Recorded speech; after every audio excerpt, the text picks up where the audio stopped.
Welcome to the Ingress Insights podcast, hosted by PkmnTrainerJ. Ingress Insights is a podcast about the Niantic game Ingress. Listen each week for the latest news, updates and rumours. Let us know your thoughts by leaving a voice message or emailing us at the links in the show notes.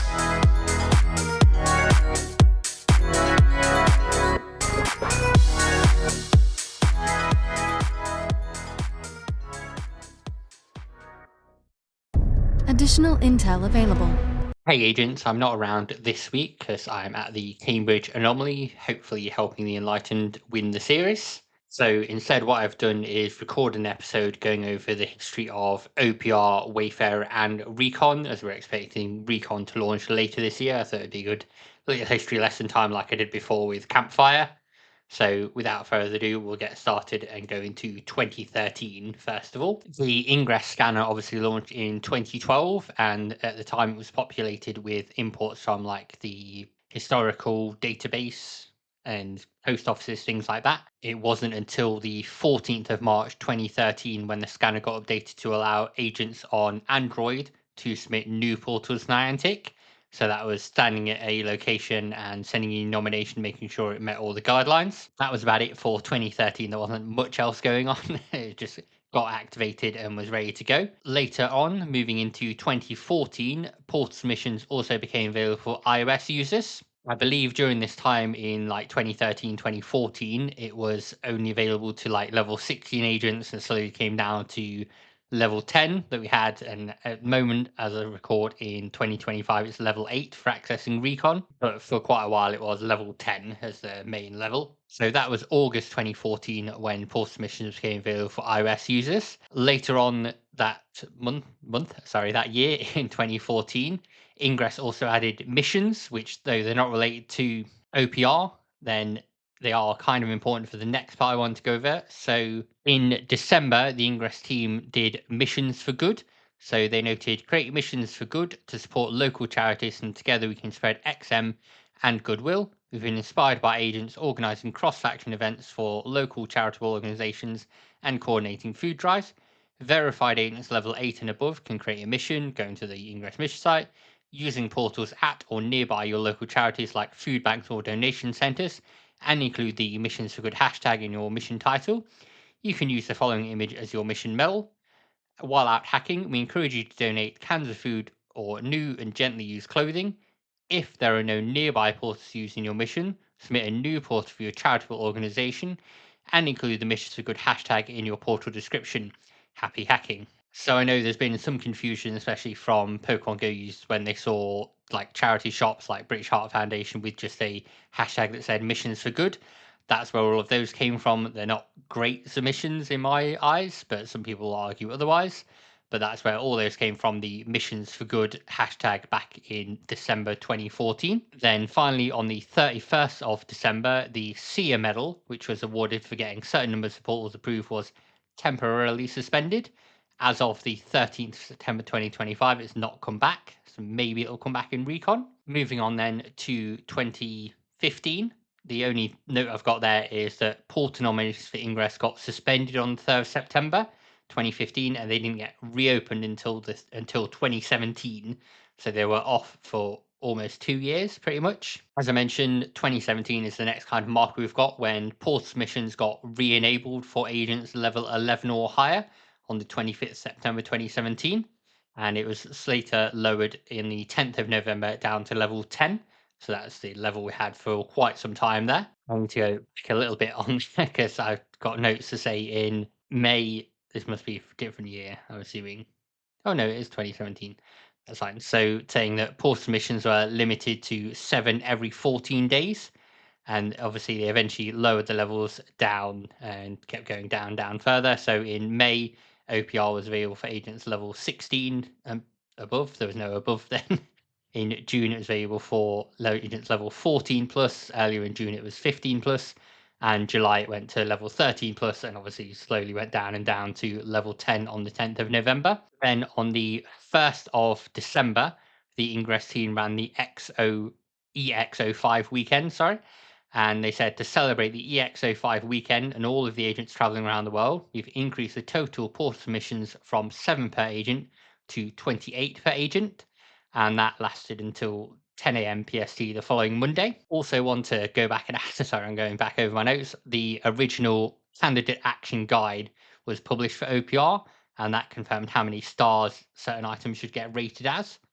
So I'll include a link to that on the podcast, and you can see that as well. Then on the 5th of November 2018, Ingress Prime got released. It didn't have any portal submissions or editing. And then shortly after, Scanner Redacted got released, which did allow portal editing and everything on there until they'd migrated everything across. Sometime in 2018, I don't have an exact date for this, OPR users now started reviewing edits, excluding photos. Before that, any edits were done by Niantic, whereas portal nominations were all that the Ingress users reviewed. In September of that year, doesn't meet criteria option was added as a reject reason in OPR. So it said there to use for portal candidates to have a suggested vote of 1 star in the guide or do not meet any of the acceptance criteria. A description of the candidate must be provided in the required comment section when using this option. Then later in November, agents who failed the OPR test twice, previously they were permanently locked out of doing OPR, they could take it for a third and final time. So if they failed 3 times, they were not allowed to use OPR. And then just backtracking to March in that year, because my notes I said are all over the place, sorry. So in March, OPR changed so the Ingress agents can now submit 14 nominations within a 14-day period. So that was, as I said, 8th of March 2018. In January of 2019, upgrades got added to OPR. So before that, you couldn't do any upgrades like we're pretty used to now on Wayfarer. This got followed up with a change in April, on the 2nd of April, when portal nominations returned. So they came to Ingress Prime again. I think that was on the 2nd of April 2019, and it went live worldwide on the 15th of May 2019. Then in June, agents were able to select portal nominations from their camera rolls, so choosing photos from there. And the range for portal nominations is increased to 25 kilometers. So that upped from, I think it was 10 kilometers initially. Then in October, OPR became Wayfarer, and then that access was then given to Pokemon Go trainers as well as Ingress agents. There were a few Wayfarer clarifications got added to the Wayfarer help pages at that time from the October Ingress AMA.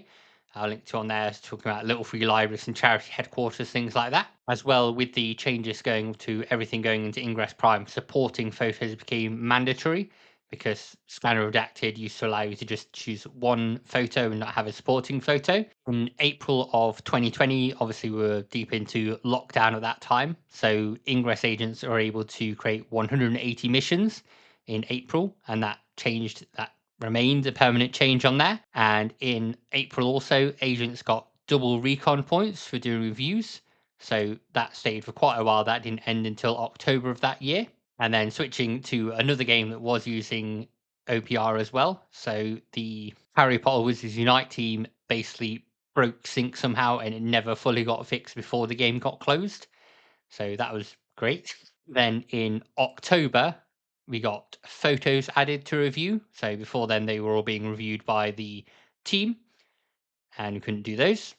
And then in September, the location edits that were more than 10 meters all moved to being processed by help chat. So you couldn't do massive moves in the games using Wayfarer at that time. During November of 2020, there was a special EOS protocol phase 2, and that offered some Wayfarer bonuses. So you got double recon points on the medal for agreements and triple AP for accepted portal photo submissions. Then I think this one was in like early December of 2020, where the Ingress 20-meter inclusion rule got turned off, and basically everything went live with no matter distance, and that came back in late February. The portals approved during that time still stayed on the map. In May, Pokemon Go got upload management, so they could do upload later on their nominations. That didn't come into Ingress until later on. Again, another change came to Pokemon Go first, where submissions changed from 14 every 14 days to a daily accrual, with 40 nominations being the maximum per game. Again, that came to Pokemon Go first. Ingress got it later in 2021. Then also in September, Ingress moved on to the latest version of Lightslip / Wayfarer, and it got a sync of all the Foursquare way spots that had been added to the map that agents weren't happy about at the time. don't think they're so happy about it. They've all been removed now. Then we move into 2022. So in January of 2022, Niantic started doing Niantic Community Day. I did cover that in an earlier podcast, sorry. So they were having shared events across Ingress, Pokemon Go, and Pikmin Bloom, and they made temporary portals for that. So you may have seen some of them out there, and they just said, meet you out there. A real-world Ingress Community Day meetup will be held at this location on Sunday, March 13th, 2022, from 11 a.m. to 5 p.m. Just an example of one that I've got. And the Wayfarer team did attend a few events. So they went to some Niantic Community Days when they were running. They since stopped. Around this time, the Wayfarer Ambassador program started as well, and that introduced 11 people at the first cohort there. There was also the NBA All-World game that came out at this point, and there was the Courts of the World import. They didn't sync into Ingress, but they did show up on Wayfarer as possible duplicates. So it's confused things a bit on that. I don't think they've been removed still, even though NBA All-World has been gone for some time. Then later that year, there was a weird exception to school basketball courts, where basketball courts were allowed on school grounds. That did get revoked in October 2013 when NBA All-World stopped existing. But that was a bit of a strange period on there. I don't know. Money must have exchanged hands for that to have been agreed. Also in 2022, the Pokemon Go level for accessing Wayfarer went down to 37. It was previously 40, I think, for that point. And then I think to end out the year, the former, now community manager for Wayfarer, Niantic Danbocat, who you may remember from the Wayfarer Vanilla forums, if you went on there, went on the Wayspotters podcast. So you could listen to that and listen to what she went through on there. I think it was just before she left Niantic. Then moving into 2023, there was the second cohort of Wayfarer ambassadors announced, including myself. In September, the Wayfarer Enforcement Abuse Ladder went live.